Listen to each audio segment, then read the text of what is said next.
Bismillah. Alhamdulillahirabbil alamin. Assalatu wassalamu ala sayyidil anbiya wal mursalin Muhammadin wa ala alihi wa ashabihi wa man tabi'ahudahu ila yaumiddin.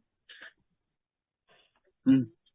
Bapak-bapak, ibu-ibu yang dirahmati Allah, alhamdulillah Ya. pagi yang indah ini Allah karuniakan kita nikmat. Nikmat rezeki yang tidak kita kira, yang tidak kita bisa ngukur banyaknya, yaitu rizki berkesempatan untuk mencari ilmu. Jangan disangka bahwa kemampuan kita untuk beribadah, baik sunnah maupun wajib, itu semua adalah rizki. Dan kemampuan kita untuk melaksanakan ibadah demi ibadah, yang merupakan itu rizki yang terbesar dari Allah, tidak diberikan kepada semua manusia, semua orang. Tetapi Allah berikan kepada kita di antaranya yang dipilih. Yang saya hormati Bapak Ustadz Kiai Haji Sugardi, Bapak-bapak, ibu-ibu, anggota semuanya, pengurus dari pengajian online Asyifa yang dirahmati Allah. Tentu saja yang saya cintai, yang saya hormati dan banggakan pula Bapak Ibu serta ngaji. Tentu saja seandainya dunia ini sudah tidak ada ngaji lagi, dan itu pasti nanti akan ada, saat itu pasti akan ada. Maka dunia sudah tidak lagi bisa diperpanjang usianya. Tidak mungkin diperpanjang lagi karena sudah tidak ada lagi yang namanya ngaji, baca Quran, sholat, zakat, puasa, apa itu haji, nggak ada. Selagi masih ada yang mau ngaji, masih ada yang menyebut namanya Allah yang Maha Kuasa, masih ada yang menyebut takbir, tahlil, tahmid untuk mengagungkan pencipta Allah Subhanahu wa taala, maka dunia ini tidak akan dihancurkan. Wama kunna wama kana Allahu mu'adzibahum wa anta fihim wama kana Allahu mu'adzibahum wa hum yastaghfirun. Ayat yang lain, wama kunna mu'adzibina hatta nab'atsa rasula. Ketika sudah difasilitasi dengan mengaji baik di lingkungan rumah kita tinggal, di masjid, atau Zoom kayak seperti pagi ini, lalu masih diacuhkan, lalu masih dianggap remeh, masih lalu dianggap ringan, masih dianggap tidak penting, maka sesungguhnya kehancuran diri akan terjadi, lalu kehancuran keluarga akan terjadi, lalu kehancuran lingkungan akan terjadi, dan seterusnya. Jika itu semua manusia di dunia ini tidak ada ingin untuk mengagungkan namanya, membumikan ilmunya, maka dunia ini sudah layak untuk dihancurkan atau dikiamatkan oleh Allah Subhanahu wa taala. Yang kedua, semoga sholawat dan salam Allah tetap terabadikan kepada junjungan kita Rasulullah Muhammad sallallahu alaihi wa ala alihi wasallam. Mudah-mudahan kita berkesempatan untuk digandeng, digamit oleh Rasulullah sallallahu alaihi wasallam saat di akhirat nanti untuk dihantarkan kepada keridhaannya ya Allah, yaitu surga Allah Subhanahu wa taala. Bapak Ibu yang saya muliakan, tentu saja topik ini tidak asal saya menyampaikannya atau menghadirkan. Tapi kalau kita telisik-telisik, kalau kita amat-amati, kalau kita apa ini namanya, survei ya, survei. Ada negara atau kota yang ya bahasanya pusatnya maksiat. pusatnya maksiat. Lalu dihancurkan oleh Allah. Ada lagi masa berikutnya, masa Nabi ini, Nabi itu, dan lain sebagainya. Itu ada lagi negeri yang gemah ripah loh jinawi. Lalu karena menjadi pusat kemaksiatan dan kebaikan itu sudah tidak lagi ada pada diri mereka dan lingkungan negeri itu, lalu dihabisi oleh Allah. Ada lagi datang masa lagi. Mula-mula mereka beriman, bertakwa, taat itu. Setelah diberikan Allah karunia demi karunia, kenikmatan demi kenikmatan, kebahagiaan demi kebahagiaan, lalu tidak bersyukur kepada Allah. Bahkan diberi nasihat oleh mubaligh, dai yang ke sana. Mereka dihina, dicibir. Mereka diasingkan, mereka difitnah dan lain sebagainya. Lalu ketika mubaligh, dai, ustadz, ulama itu pergi dari mereka, maka Allah habisi mereka dengan caranya. Diledakkan gunungnya. Ada yang dihancurkan dengan ditindih, diambilkan gunung sebelah untuk dihancurkan. Satu kampung semuanya nggak ada yang hidup. Dan seterusnya demikian. Dan seterusnya demikian. Jadi kalau kita runtut Bapak Ibu, kalau kita runtut, itu begini. Jika seseorang, ini personal ya, secara personal, individu. Kalau di dalam diri ini, nilai-nilai norma-norma akhlak itu sudah nggak ada. Norma-norma agama itu sudah tidak ada. Dan yang mendominasi itu adalah keingkaran, kedustaan dalam diri kita ini. Padahal dusta tahu, keingkaran itu tahu bahwa itu dosa. Kemaksiatan, kezaliman, tahu dia dosa. Nggak sejalan dengan agama yang dia miliki. Maka mula-mula akan ditambahkan oleh Allah. Kebahagiaan demi kebahagiaan, kebahagiaan demi kebahagiaan. Gitu nambahnya Allah. Istidraj.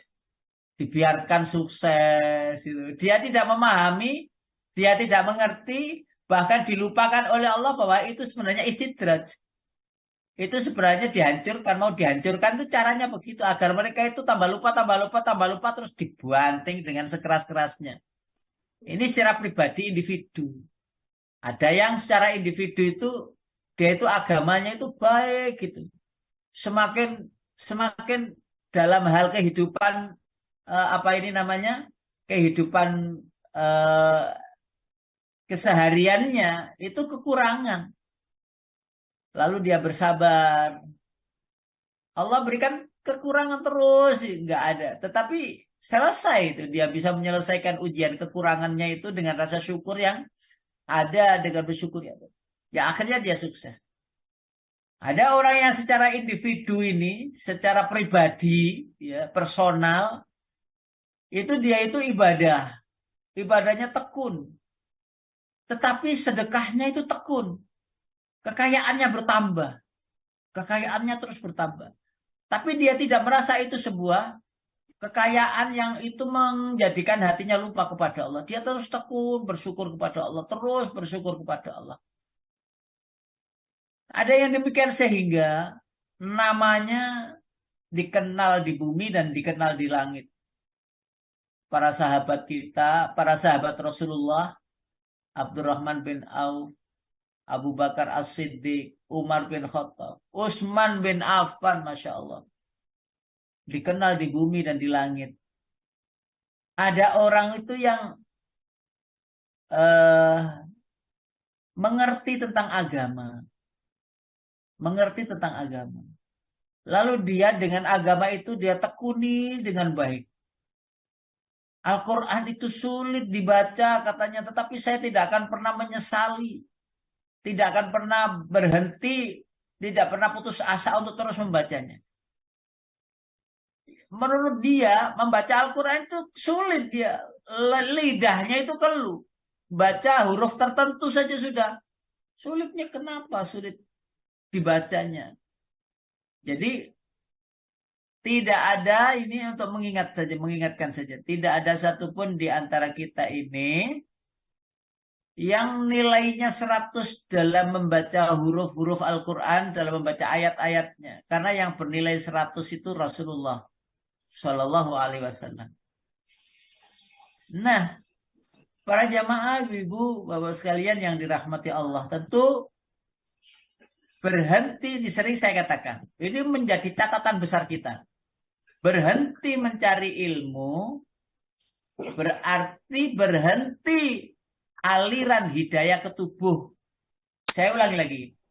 Berhenti mencari ilmu sama dengan menghentikan aliran hidayah ke dalam tubuh, sebagaimana jika orang tidak makan, maka berhenti aliran asupan gizi ke dalam tubuh fisik manusia. Kalau orang itu sudah tidak makan, ya berhenti itu. Tenaganya sudah berkurang, lemes. Karena asupan gizi tidak didapatkan. Begitu itu sama dengan orang yang tidak mencari ilmu, berhenti membaca, umpamanya, berhenti mengamati, mengawasi tentang alam ini, berhenti membaca Al-Quran, berhenti mendengarkan pengajian. Sama dengan berhenti memberikan asupan gizi di rohani kita. Mudah-mudahan ini dipahami. Kalau sudah berhenti, orang itu sehari saja tidak menikmati ngaji, baca Quran, atau mendengarkan pengajian, tausiah, atau membaca buku agama, maka dia seharian itu tidak mendapatkan rohaninya, tidak mendapatkan asupan yang baik, gizi yang baik. Padahal itu penting. Untung ya, beruntungnya itu apa? Allah memberikan kita kewajiban untuk melaksanakan ibadah 5 waktu itu. Untung sekali. Seandainya 5 waktu nggak ada, itu manusia, saya yakin. Manusia itu lepas dari kontrol diri dari ketuhanannya kepada Allah Subhanahu wa ta'ala. Untung itu ada 5 waktu itu, sehingga ada relaksasi, ada refreshing di kerohaniannya. Ya, rohaninya diajak refreshing dengan cara apa? Sholat itu. Seandainya nggak ada sholat itu, Masya Allah, Masya Allah. Sholat itu kalau umpamanya kita hitung tentang sosialnya, manfaat sosialnya. Yang pertama berjumpa dengan manusia temannya di masjid. Yang kedua bisa silaturahim. Yang ketiga ada itikaf di masjid. Yang keempat ada ketenangan. Yang kelima ada dialog antar manusia dengan Tuhannya. Yang keenam ada sujudnya. Yang itu adalah ketundukan secara lahiriah, itu rendahnya atau merendahkan diri di hadapan Allah Sang Pencipta. Lalu ada doa-doa di sana. Lalu ada kanan kiri kita yang kita damaikan, assalamualaikum, dan manfaatnya banyak sekali yang itu mungkin bisa dibahas oleh yang mengerjakan atau yang menyampaikan ilmu fikih itu. Bukan bagian saya, itu hanya selingan saja ini. Secara detailnya kenapa harus sholat, kenapa 5 waktu dan seterusnya, hikmah-hikmah. Kalau baca di buku ada itu, dibaca buku judulnya Hikmatut Tasyri'. Hikmatut Tasyri' itu yang berbahasa Arab ada sekitar 400 halaman. Satu buku, satu judul, itu satu jilid. Entahlah kalau ada yang terjemahan Hikmatut Tasyri', saya kira sudah ada itu, bisa dibaca terjemahannya dari topik tematik ya, topikal gitu ya. Tematik bisa dibaca itu, ya Allah, betapa luar biasanya ibadah yang namanya sholat itu. Puasa kan cuma setahun sekali, Bapak Ibu. Ya, puasa itu setahun sekali. Zakat malah setahun sekali. Kecuali infak sedekah itu. Haji setahun seumur hidup. Masya Allah. Lalu 5 waktu ini setiap hari. Dan ini pengontrol kita. Bapak Ibu yang dirahmati Allah, Sehingga bahasan berikutnya adalah kualitas seorang manusia sebagai hamba Allah di atas permukaan bumi ini tidak dapat diukur hanya dari keunggulan ilmu pengetahuan dan keahlian belaka, namun juga diukur dari kualitas akhlaknya. Jadi kualitas seseorang hidup di dunia ini sebagai orang yang beriman, hamba Allah, panjenengan semua termasuk saya. Itu keunggulan ilmu pengetahuan itu penting kok, penting. Keahlian itu penting. Saya bisa buat ini, saya ahli di bidang ini, saya penting apa ini namanya? Sampai dibutuhkan banyak orang karena saya punya skill begini, punya kemampuan begini. Tetapi akhlak harus disertainya dalam dalam apapun keilmuan yang dimiliki harus dipoles, dibungkus dengan yang namanya akhlak. Lalu ketinggian ilmu tanpa dibarengi dengan akhlak yang mulia akan menjadi sesuatu yang sia-sia, bahkan ilmu tanpa akhlak dapat membawa kehancuran.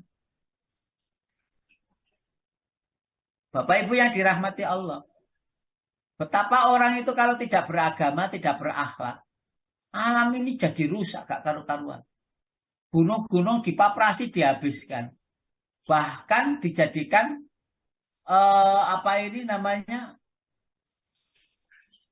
komoditas ya, komoditas yang itu menjadi pengumpulan kekayaan demi kekayaan. Coba ya, kita saksikan, dilihat dari pengalaman hidup yang nyata dan pengamatan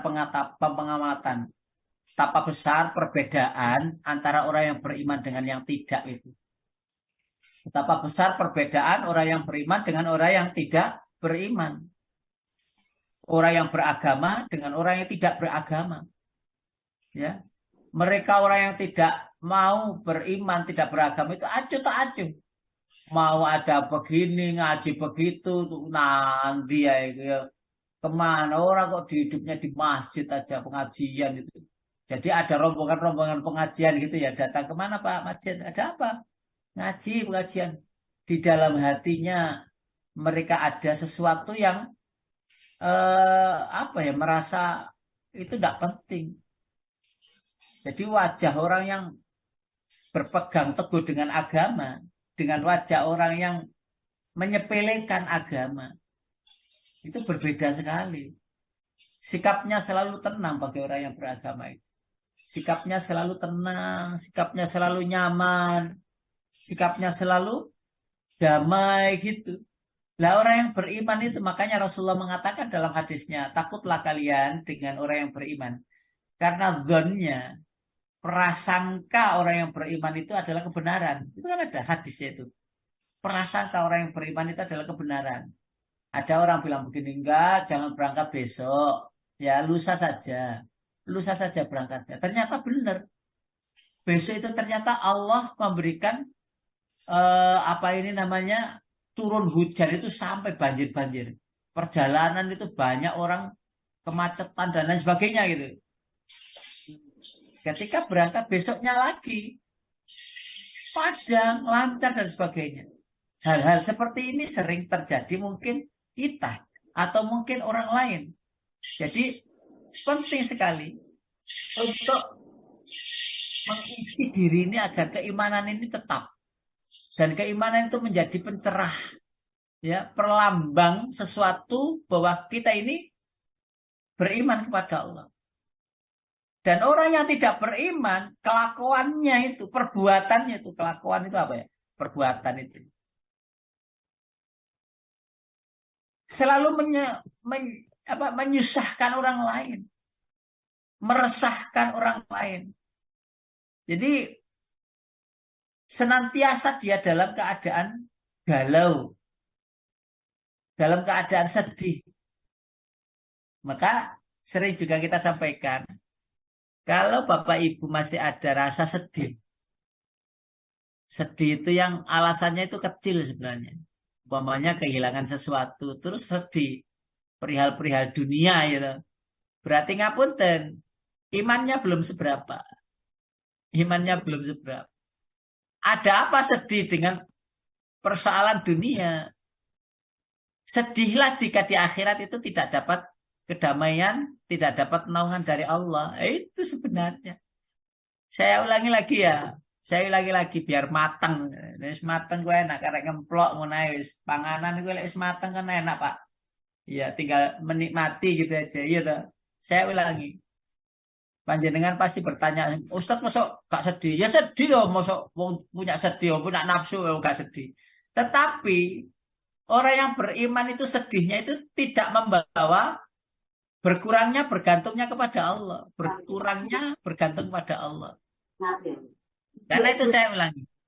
Kalau kita, Bapak Ibu, masih ada rasa sedih perkara dunia.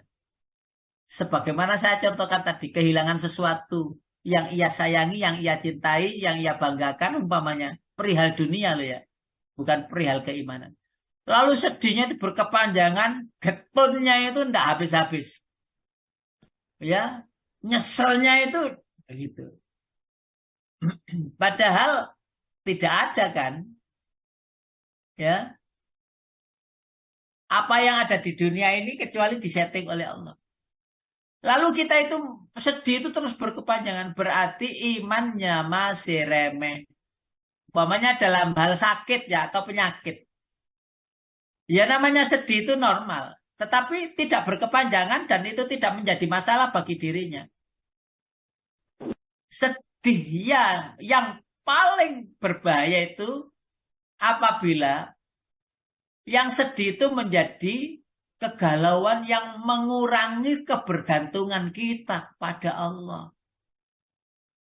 Mengurangi ibadah kita kepada Allah. Sebenarnya sedih yang seharusnya ada di dalam hati kita itu sedih apabila kita itu gak bisa ngaji. Gak bisa baca Quran. Sedih apabila gak bisa beramal, berinfak, bersedekah, berzakat. Sedih apabila kita tidak sholat. Sedih apabila kita tidak nyambangi dulure riyoyoan. Sedih. Ini cik tas wae Ustaz, saya itu nyambangi dulur-dulur. Alhamdulillah. Sedih apabila tidak berjumpa dengan saudaranya, CS-nya, temannya, koleganya, yang itu untuk menyambungkan silaturahim agar tambah usianya. Tambahnya itu tambah berkah, ya tambah baik, dan seterusnya. Sedih macam seperti itu penting. Ya Allah, Engkau tidak pertemukan tahun ini dengan keluarga saya karena saya ada di jauh, ada di luar negeri. Kepulangannya betapa berdesak-desakan begitu. Sehingga saya tidak mampu untuk berjumpa secara langsung. Ya Allah, berilah kesempatan berikutnya untuk bisa hadir. Sedih itu. Ketika anak-anak kita yang kita senangi, yang kita cintai, ya cucu kita yang kita cintai, lalu kita masih ada di dalam tugas yang itu tidak bisa ditinggal. Semua pada membaca takbir, tahmid, tahlil itu ya. Lalu kita ini tahlil, takbir, takbir sendiri, nggak ada anak, nggak ada keluarga, dan sebagainya. Sedih ya Allah. Nah begitu. Nah sedih. Nah ketika yang paling sedih itu ada, itu kembali kepada kita ini apa itu namanya, sholat 5 waktu. Untungnya ya Allah, untungnya kita ini umat Rasulullah diberi 5 waktu sholat itu untuk mengurai kesedihan-kesedihan perkara-perkara dunia kepada Allah Subhanahu wa Ta'ala di 5 waktu itu. Ya Allah, anak saya begini ya Allah, cucu saya begini ya Allah, pekerjaan saya begini ya Allah, sekarang saya tinggal sendiri ya Allah, saya sudah tidak ada lagi keluarga ya Allah. Disampaikan kepada Allah, lalu Allah akan memberikan ketenangan kepada orang yang beriman. Karena itu di dalam surat Al-Fath ya, surat Al-Fath ayat 1 ya. Ya, inna fatahna laka fatham mubina. Monggo Pak Kodas jika sudah siap dengan terjemahannya. Surat Al-Fath, surat nomor 48 ya kali ya. 48, surat Al-Fath. Inna fatahna laka fatham mubina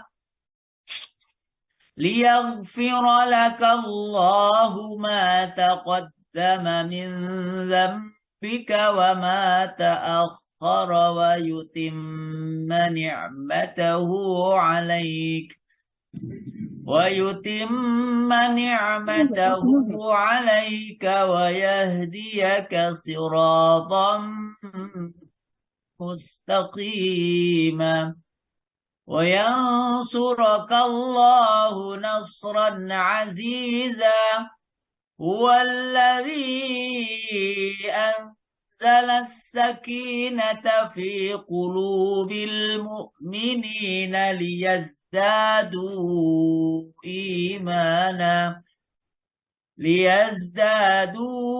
إيمانا مع إيمانهم ولله جنود السماوات والأرض وكان الله عليما حكيما.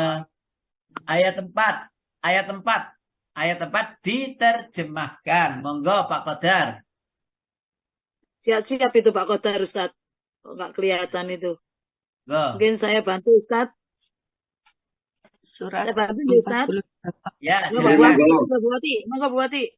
Itu Pak Qadar sudah siap itu Pak Qadar. Anu pindanggon ku kula. Oh, nggih. Awilang kula. Niki surat napa Pak? Ayat buati dulu. Nggih, monggo. Buati dulu, monggo ayat buati. 4. Buati dulu. Oh iya. Ya, surat 48 ayat 4. Allah yang telah menurunkan ketenangan ke dalam hati orang-orang mukmin untuk menambah keimanan atas keimanan mereka yang telah ada. Dan milik Allah adalah langit dan bumi. Dan Allah mengetahui, maha bijaksana. Iya. Lalu ketika kita sudah bergantung kepadanya dalam keimanan, itu Allah akan memberikan kita ketenangan, sakinah, mawaddah, warahmah itu. Sebagaimana doa kita itu untuk pengantin-pengantin baru itu kan ada kalimat kata sakinah, mawaddah, warahmah itu. Jadi sakinah itu tidak hanya kita sematkan di manten saja, tetapi sakinah itu akan diberi oleh orang beriman. Ini bagi yang menjaga agama. Dan orang-orang beriman itu menjaga agama. Termasuk menjaga, umpamanya ya di dalam keluarga kita.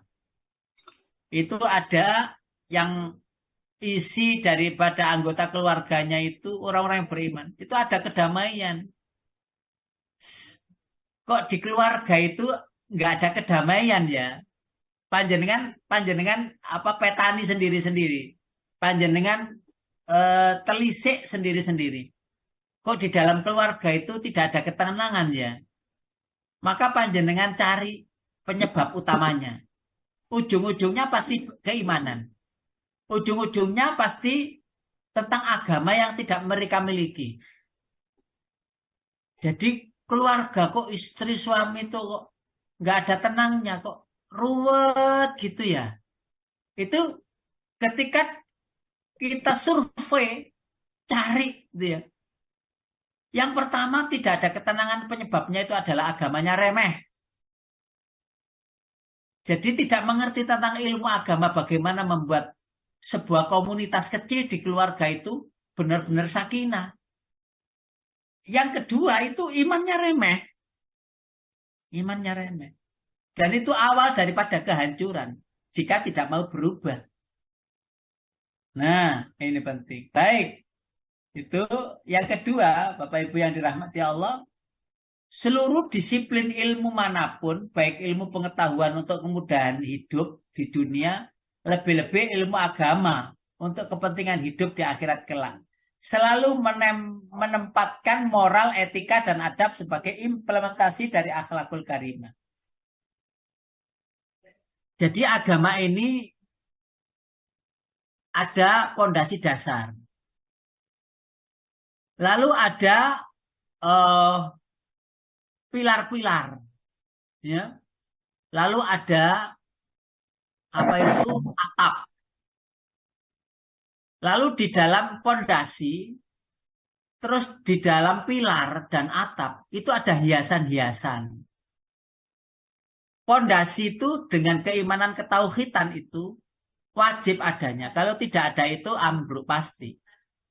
Pasti ambruk. Tingkat berapa saja, tingkat 1, tingkat 2, tingkat 3. Tapi pondasinya itu kuat, pasti mampu untuk bertahan hidup selama ia ada di dunia ini. Lalu kalau pilarnya itu tidak ada pun juga demikian. Nah, pilar itu adalah sholat, puasa, zakat, haji, infak, sedekah, dan sebagainya. Itu pilar. Nah, pilar itu pun juga banyak variasinya dan bisa dihias-hias. Tetapi ketahuilah hiasan tambahan. Tidak boleh kita mengarang kecuali ada contoh dari Rasulullah Shallallahu Alaihi Wasallam. Ya, bagaimana cara sholat sunnah? Kemarin sudah kita lakukan yang namanya ini taraweh, ya rame sekarang itu Bapak Ibu kan. Taraweh itu sing bener piro kok? Sing bener itu sulas apa? 23 apa? 36 apa? 35 apa?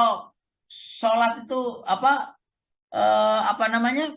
Taraweh itu 2 rakaat sama witir 3. Apa boleh? Weh, pokoknya rame nih, gegeran. Ada apa ngurus perkara-perkara khilafiyah itu? Ya sudah, yang diyakini itu nggak usah dirubah-rubah. Bagaimana tidak? Saya itu ditanya sama ini santri-santri itu. WA itu klangkling-klangkling. Oh, takut kok. Ini kok apa ini? Taraweh 2 rakaat 3 witir. Terus Ustaz gimana itu? Kita konti informasi gini itu. Ternyata ada videonya. Loh, ya apa sih ini? Wah, Ustaz. Jangan biasanya istiqomah itu berapa rakaat? Nah, itu sudah istiqomah saja. Sudahlah itu istiqomah saja. Oh, itu sudah para ulama pendahulu kita pun juga demikian menguraikan. Akhirnya jadi ruwet dewe. Lah bingung toh. Lah di sini lah pentingnya ngaji itu kan gini, biar orang tambah jelas itu, bukan biar orang tambah ngeluh, pusing mikir rokaat. Allahu Akbar, rokaat sholat bingung. Waduh, ya apa ini? Gimana itu dan sebagainya. Nah, orang yang beriman, orang yang beragama itu dikala senang itu ya tenang. Dikala susah itu ya tenang. Di sini yang ayat tadi itu kita sampaikan itu ayat yang keempat tadi itu dari surat Al-Fatah, surat yang nomor. Bahkan di ayat yang 5-nya, tidak hanya sakinah saja yang didapatkan orang yang beriman itu, orang yang beragama itu. Surat Al-Fatah ayat 5 disebut juga liyudkhilal mu'minina wal mu'minatu والمؤمنات جنات تجري من تحتها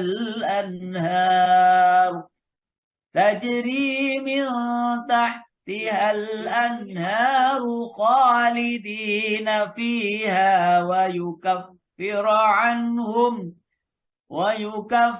عنهم سيئاتهم كان ذلك عند الله فوزا عظيما.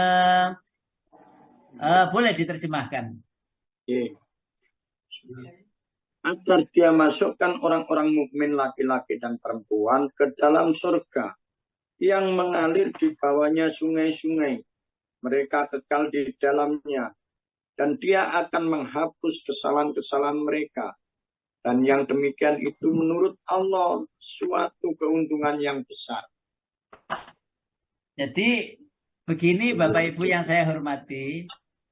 Ini penjelasannya ya, uraiannya ya. Ayat yang 4 tadi itu untuk kemaslahatan umat orang yang beriman di dunia. Orang yang beriman, orang yang beragama Islam di dunia. Yang keempat itu. Jadi ada sakinah, ya.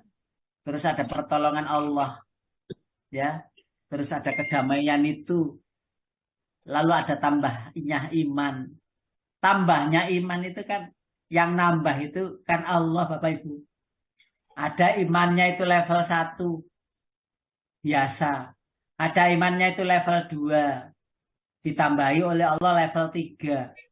Oh, ternyata dia mencari ilmu. Tekun mencari ilmu. Ditambahilah imannya. Masya Allah. Kalimat ini tak ingat-ingat yang tak sampaikan tadi. Yang saya sampaikan tadi. Saya ingat-ingat Bapak Ibu. Gini.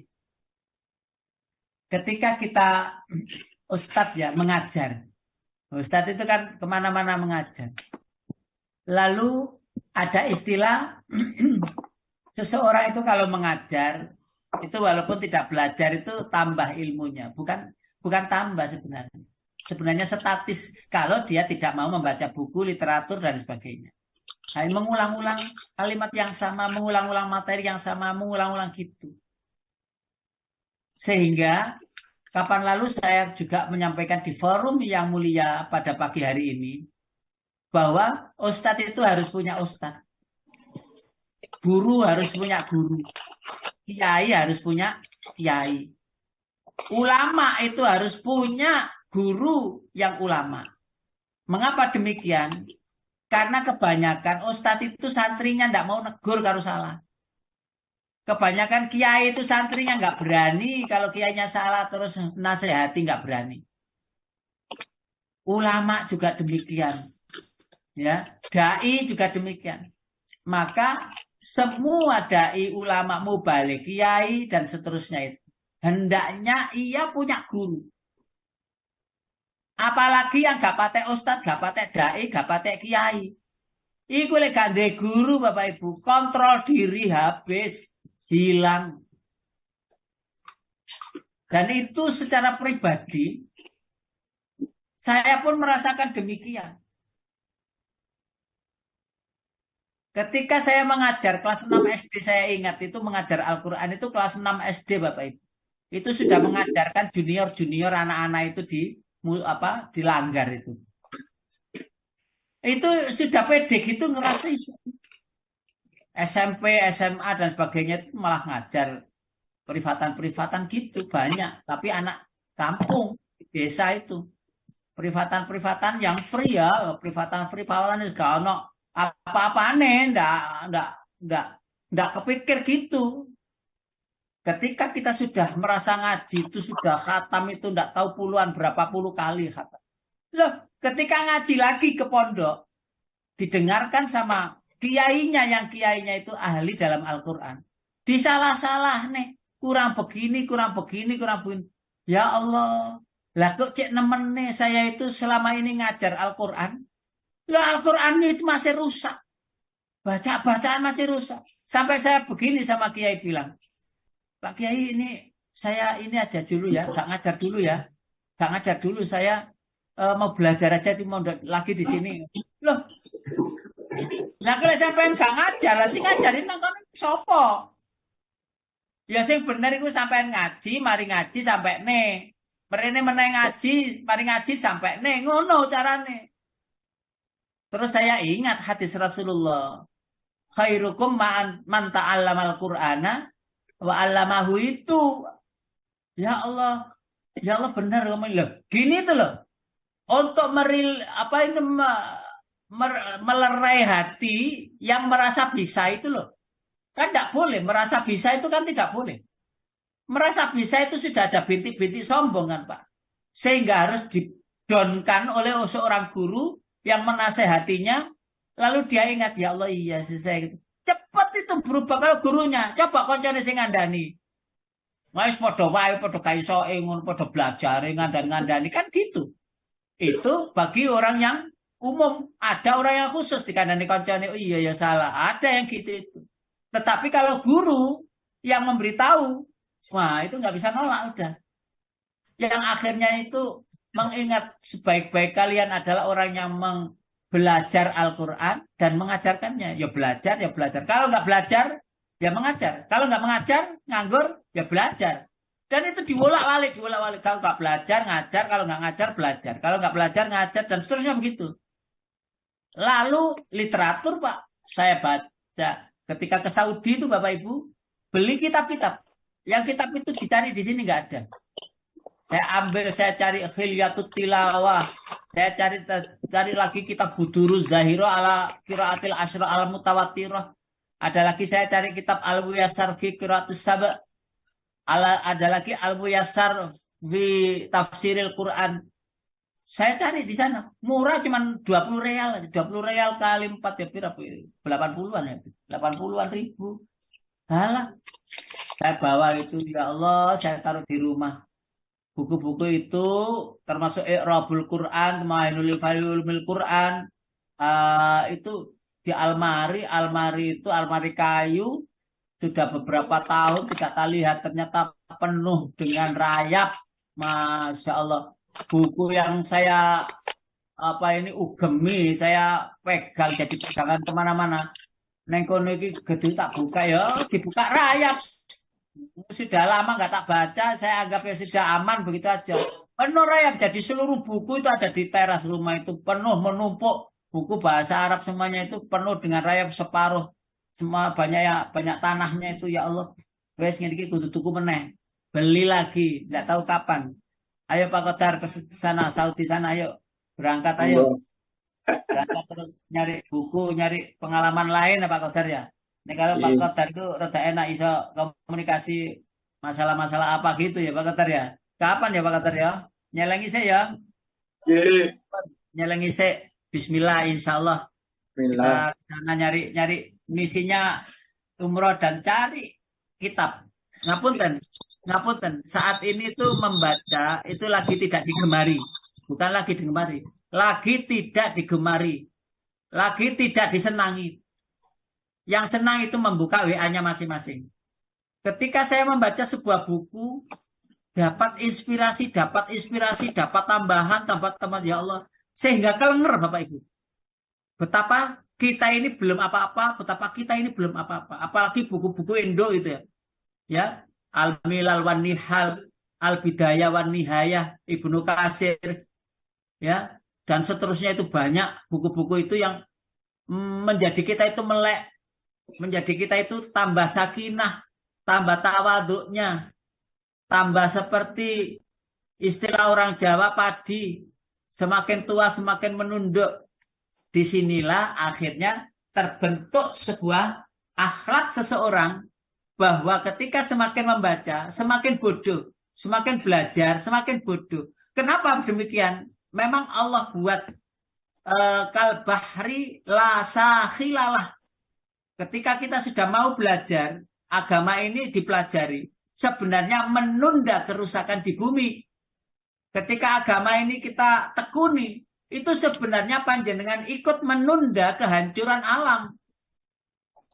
Ketika masih ada sinergitas dalam hal mencari ilmu seperti ini, itu sebenarnya adalah mempertahankan bumi ini agar tidak Allah kiamatkan, agar tidak Allah hancurkan. Otomatis karena kalau andaikan sudah tidak ada lagi yang namanya ngaji, telaahan ilmu demi telaahan sudah tidak ada lagi, maka hancur. Dunia ini akan hancur dan dikiamatkan oleh Allah. Karena apa? Dari ilmu lah aliran iman itu bertambah. Dari ilmu lah kekuatan iman itu bertambah. Dari ilmu pula lah seseorang yang tidak mengerti dengan keimanan, ketakwaan, ketauhidan kepada Allah jadi bertauhid. Itu dari ilmu semua. Dari pengamatan, dari membaca literatur. Allahu Akbar wa ilaika. Seandainya kita mengerti hal itu, maka kita akan menjadi orang merdeka. Ilmu dan akhlak lagi masih kita sampaikan. Ilmu pengetahuan yang kita kuasai tanpa akhlak adalah dan adab sebagai penuntun yang akan membawa pada kesombongan. Dan ilmu tanpa agama akan membawa pada kehancuran dan murka Allah dunia akhirat. Karena itu jika suatu negeri kamu ingin meraih kemajuan kesejahteraan, maka yang pertama kali harus difungsikan adalah akal kecerdasan. Dengan kata lain, ilmu pengetahuan harus menjadi penting. Bapak Ibu yang dirahmati Allah, panjenengan umpamanya sekolah ya sampai SD wae. Ya, atau dulu pernah sekolahnya itu atau tidak sekolah ya, mbah-mbah kita itu. Betapa mbah kita itu terus sekolah nak, ojo koyok ibu, ojo koyok bapak, bodoh. Ayo sekolah kono SD, SMP itu didorong untuk sekolah. Betapa pintarnya ya orang tua kita semuanya. Yang menghantarkan kita itu sampai sekolah, sarjana dan lain sebagainya. Mudah-mudahan beliau-beliau yang telah menghantarkan, mengenalkan Allah kepada kita sebagai Tuhan. Allah memberikan keleluasaan alam kuburnya. Allah memberikan kenikmatan-kenikmatan alam kuburnya. Allah memberikan ampunan. Allah menerima segala amalnya. Ya, mereka-mereka orang tua kita yang sudah tiada. Tentu Allah ada di sana dan kita saat ini ngaji. Mereka juga tersenyum. Mereka bahagia di sana. Anakku saat ini ngaji. Aku dapat kebahagiaan, aku dapat informasi dari para malaikat bahwa anakmu sekarang ini berbuat baik. Anakmu sekarang ini lagi duduk mendengarkan pengajian, lagi menambah keilmuan dan keimanannya sehingga agamanya akan menjadi semakin baik. Itu orang tua kita juga senang. Ketika kita sudah mengingat orang tua kita yang sukses menjadikan kita itu baik, beragama, beriman. Pertanyaan berikutnya adalah, apakah kita mampu untuk menjadikan anak kita itu juga berilmu, berakhlak, beriman, dan bertauhid kepada Allah? Itu pertanyaannya. Karena pertandingan di dunia ini, anak-anak kita melawan HP-nya, ya, melawan keinginan-keinginannya, melawan komunitas-komunitasnya. Kita melawan mereka, ya, untuk menjadikan anak kita ini beragama baik, beriman baik, dan berakhlakul karimah. Apalagi akhlak, Bapak Ibu. Akhlak ini aduh hilang dari peredaran. Ora ono jenenge akhlak. Apa akhlak itu? Etika, attitude, moralitas sudah nggak ada. Lah, sekarang ini kalau ada orang ya entah itu pejabat, entah itu apa itu, yang saat ini kok durhaka kepada Allah, berarti ngapunten, orang tua tidak berhasil untuk mengalihkan perhatian dunianya anaknya kepada akhiratnya. Nggak berhasil Bapak Ibu. Jadi kasihan ya yang sekarang ini dalam kondisi durhaka kepada Allah, yang usia-usianya itu seusia 40, 50 atau 60 tahun antara itu ya. Itu di mana orang tua mereka dan seterusnya. Di antaranya seandainya itu kita sebagai orang tua yang sekarang ini mungkin umurnya 70 tahun, 60 tahun, yang anaknya sekarang ini menjabat di usia 30, 40 tahun. Kok sukses? Maka berlindunglah kepada Allah dan mohonlah kepada Allah agar disetabilkan anak-anak kita yang sudah mendapati agamanya yang telah kita ajarkan kepada mereka. Untuk apa? Agar di instansi yang dipegangnya itu terjadi kedamaian dan dijauhkan dari kehancuran. Agar mereka yang menjabat atau menjadi pegawai di instansi yang mereka sekarang ini menjadi pegawai, maka instansi itu akan dilanggengkan oleh Allah karena ada anak-anak kita di sana yang di sela waktu setelah sholat itu ada ngajinya, mereka ngaji, mereka membaca Al-Quran, ya kan banyak instansi itu sekarang ini kita dapat ada 7 apa 8 instansi ya yang kerjasama dengan lembaga kursus Al-Falah. Jadi ada di Pertamina, ada di dinas dinas Dishub itu yang kantornya sebelahnya Dishub itu, ada di PTPN, ada di Perak, ada di lembaga-lembaga atau instansi lain untuk mengisi antara zuhur dan waktu istirahat. Itu walaupun hanya 30 menit Bapak Ibu, tetapi benar, walaupun 30 menit itu membuat suasana di perkantorannya atau di instansinya itu guyub, damai. Yang membuat begitu siapa? Allah. Kenapa kok demikian? Karena di sana ada ngaji. Karena di sana itu ada apa ini namanya? Asupan-asupan ilmu. Yang itu adalah ilmu-ilmu Allah, ilmu-ilmu langit yang diturunkan oleh Allah melalui ayat-ayatnya. Betapa nikmatnya hidup seperti itu. Ada ngaji, di kantor ada ngaji, lalu ke masjid juga ada ngaji. Allahu Akbar. Itulah sebenarnya perbuatan-perbuatan manusia surgawi yang masih tertinggal di dunia. Insya Allah kita semua masuk di dalamnya. Aku lu qauli hadza, mohon maaf lahir dan batin.